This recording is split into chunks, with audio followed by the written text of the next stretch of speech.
أفضل شيء أي نقول إنسان وحيالها للدنيا دولة العثمانية كشخص هو مهم سنة.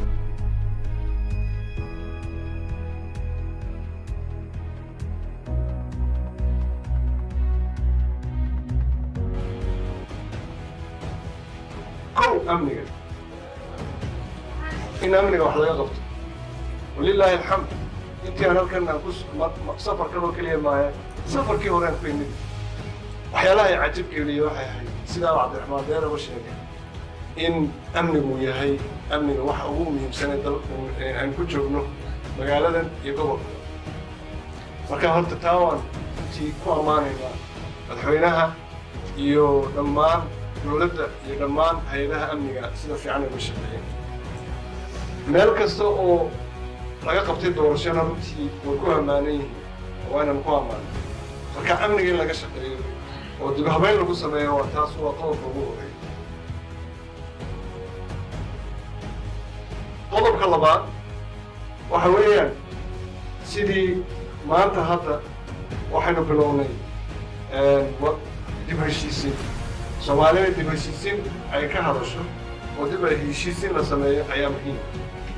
taana waxaan rabnay inaan ka shaqeyno haddii aan weyna oo khaasatan weliba cidday naga maqan in la bilaabo wada hadallo oo lagu soo xerogelinayo oo ay lagu wada hadlayo taas ayadana muhiimadda weyn waxaan filayaa inaad garan karaysaan tan ujeedo inay tahay somaliland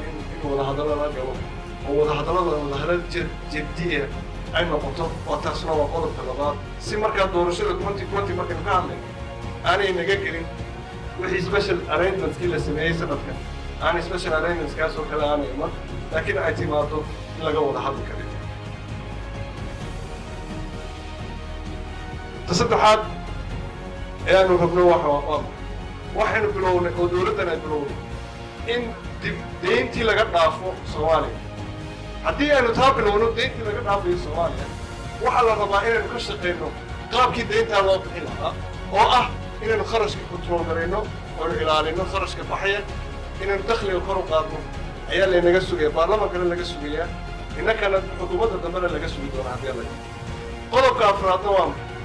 ee dhibaatada ugu weyn haysata maanta Soomaaliya waa maxay inaanay jirin shaqo abuurkii loo baahnaa ee dhalinyarada loo fidin lahaa boqolkiiba 70 dad dalka ku nool waa dhalinyaro 35 bay ka yidhi